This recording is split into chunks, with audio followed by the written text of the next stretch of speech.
Notre secours est dans le nom du Seigneur qui a fait le ciel et la terre. Nous continuons notre conte avec Esther, aujourd'hui les chapitres 6 et 7. Bonne lecture.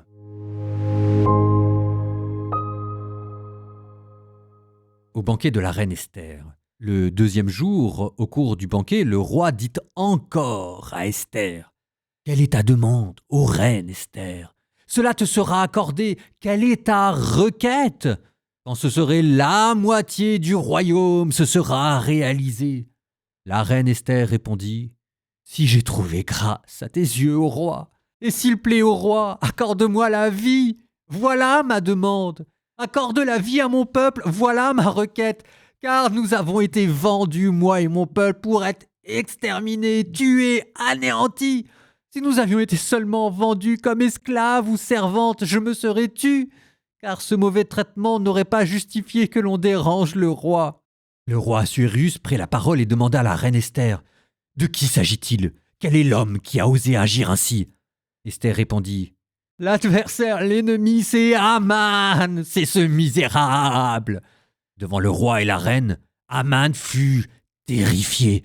Plein de fureur, le roi se leva, quitta la salle du banquet pour gagner le jardin du palais, tandis qu'Aman se tenait près de la reine Esther et lui demandait grâce pour sa vie, voyant bien que le roi avait décidé sa perte.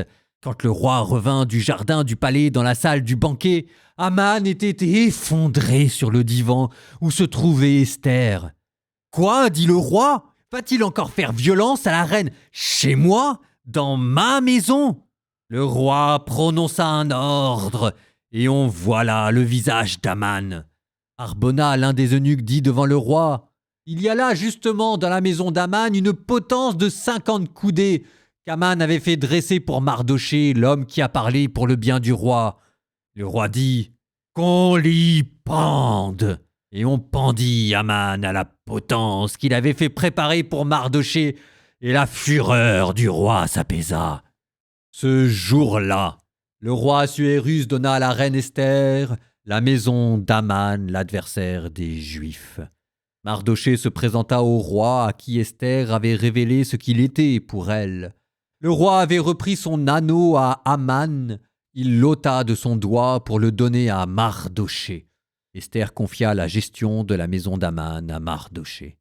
De nouveau, Esther vint parler au roi Assuérus.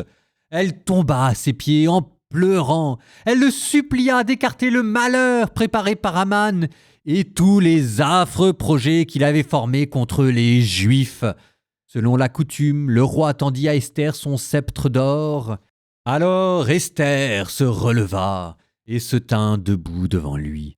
Puis elle dit : « S'il plaît au roi et si j'ai trouvé grâce devant lui, si ma prière ne lui paraît pas déplacée, si je suis bien vue à ses yeux, je le supplie de révoquer par de nouvelles lettres celles qu'a envoyées Aman, fils de Hamdata, du pays d'Agag, ces lettres qui a ordonné de faire périr les Juifs dans toutes les provinces du royaume. Comment pourrais-je donc supporter le mal qu'on veut faire à mon peuple ? Comment pourrais-je supporter la mort de toute ma parenté ?»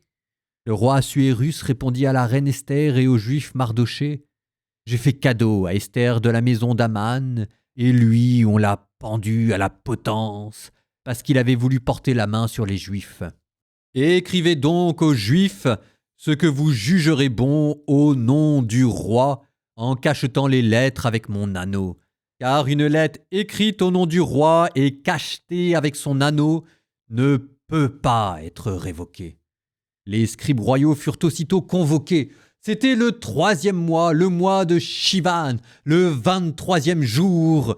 Sur l'ordre de Mardochée, ils écrivirent aux Juifs, aux satrapes, aux gouverneurs et aux grands officiers des provinces, depuis l'Inde jusqu'à l'Éthiopie, 127 provinces, à chaque province selon son écriture et à chaque peuple selon sa langue, aux Juifs aussi selon leur écriture et selon leur langue.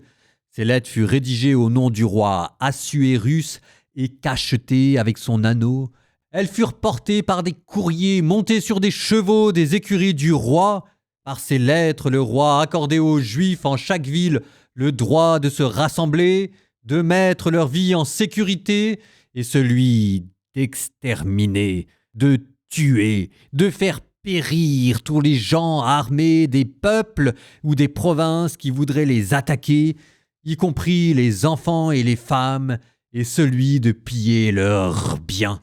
Cela se ferait le même jour, dans toutes les provinces du roi Assuérus, le 13 du 12e mois qui est Adar. La copie de ce texte qui devait être promulgué comme loi dans chaque province fut communiquée à tous les peuples pour qu'au jour fixé, les Juifs puissent se venger de leurs ennemis. Sur l'ordre du roi, des courriers montés sur des chevaux royaux partirent immédiatement en toute hâte. L'édit fut aussi publié à Suse la citadelle. Mardochée sortit alors de chez le roi, portant un vêtement royal violet et blanc, un grand diadème d'or, un manteau de lin et de pourpre rouge. Toute la ville de Suse criait de joie. Pour les Juifs, ce n'était que lumière et joie, allégresse et gloire. Dans chaque province et chaque ville, là où parvenait l'ordre du roi, son édit pour les Juifs, ce n'était que joie, allégresse, banquet et fête. Parmi les peuples de la terre, beaucoup se firent juifs, car la peur des Juifs les avait saisis.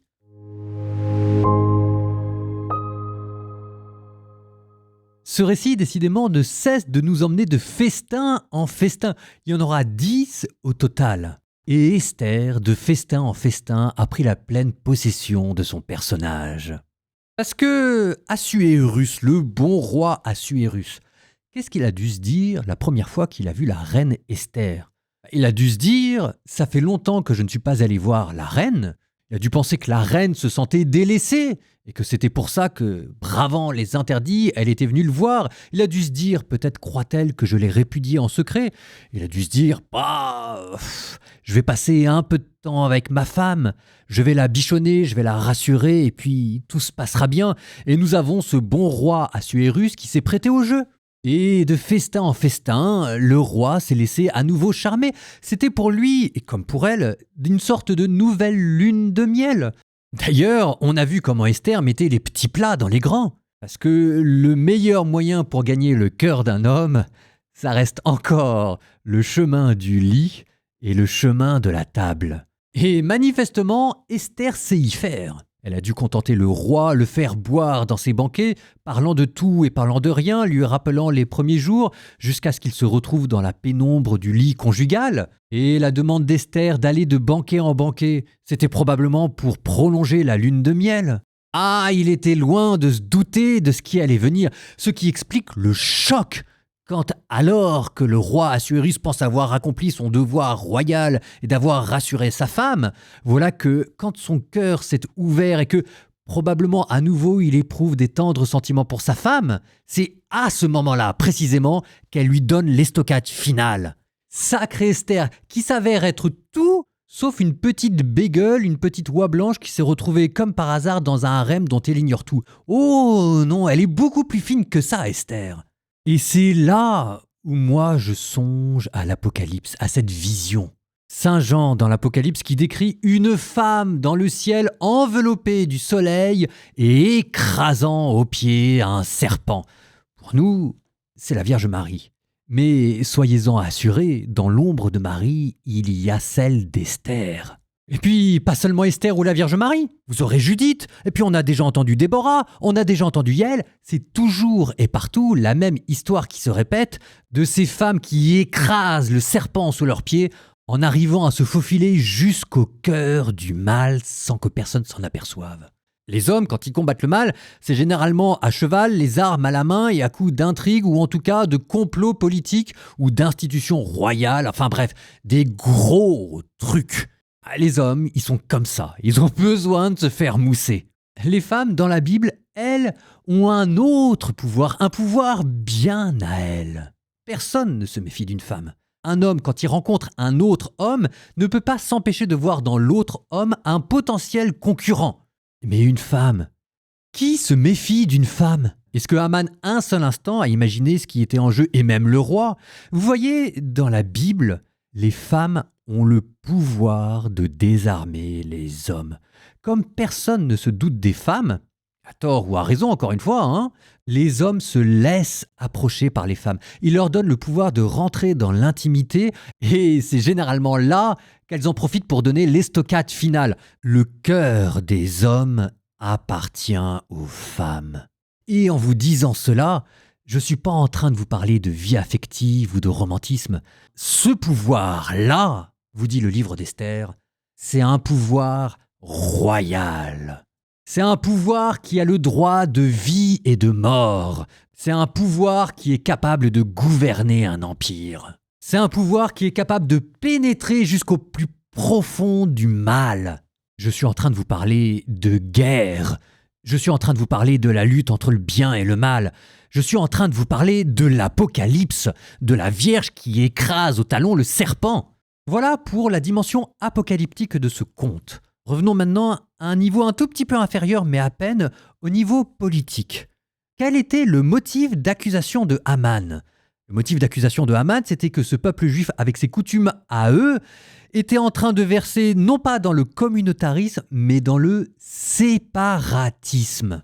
Et au nom de l'harmonie des peuples, il y avait là un motif pour s'en prendre à ce peuple. On passe facilement du communautarisme au séparatisme, et du séparatisme à la sédition. Après tout, c'est pas totalement faux. Oui, sauf que en fait, Esther, qui est censée appartenir à ce peuple séditieux, personne n'avait réussi à voir qu'elle était juive. Elle était totalement intégrée dans cet empire, jouant le jeu de cet empire, parvenant même jusqu'au plus haut point de l'État. C'est bien la preuve par l'exemple, la plus belle preuve éclatante qu'elle pouvait donner à l'inanité de l'argument de Haman. Ce peuple dont tu dis que par ses coutumes il se sépare des autres pour avoir des velléités séparatistes, voilà que tu t'en es même pas aperçu. Mais non seulement ils servent l'État au plus haut point, mais ils sont même parvenus jusqu'à la royauté et personne non seulement ne s'en est plaint et ne s'en est aperçu. Et pour le bien. Parce que derrière, il n'y avait pas de complot pour prendre le pouvoir. Derrière, c'était Mardochée qui justement avait évité les complots. Peut-être qu'après tout, Dieu n'a pas sauvé Esther parce qu'elle appartenait à la race choisie, mais peut-être parce qu'elle appartenait à un petit peuple exilé qui faisait bien son boulot et qui servait l'Empire. Et c'est là qu'on voit qu'Israël, au sein de cet empire, en servant le bien commun, a retrouvé la vérité de son être. Ah, ils en auront fait du chemin, nos exilés. Avec Ézéchiel, nous étions dans une petite communauté, probablement vivant dans un ghetto exilé près du fleuve Kébar. Ensuite, on a vu le roi être réhabilité à la cour du roi de Babylone. On a vu Daniel qui, en servant l'Empire, gravissait les échelons. Et maintenant, on est arrivé jusqu'à Esther, qui est devenue l'impératrice. Oui, ce peuple a bien mérité d'être ce peuple par lequel l'Empire allait être sauvé et par lequel le salut allait arriver dans le genre humain. Et si on ne parle pas du tout de Dieu dans le livre d'Esther, c'était peut-être pour que, à nouveau, ce peuple fasse ses preuves. Et de fait, Dieu, à nouveau, va le choisir. Proverbe 16, 6 à 10. Fidélité et loyauté effacent une faute. La crainte du Seigneur détourne du mal. Quand le Seigneur apprécie la conduite de l'homme, il lui concilie même ses ennemis. C'est beau ça. Mieux vaut peu dans la justice que de grands profits hors du droit. L'homme en son cœur fait des projets de route, mais c'est le Seigneur qui dirige ses pas. Sentence sur les lèvres du roi, quand il juge, sa bouche est infaillible.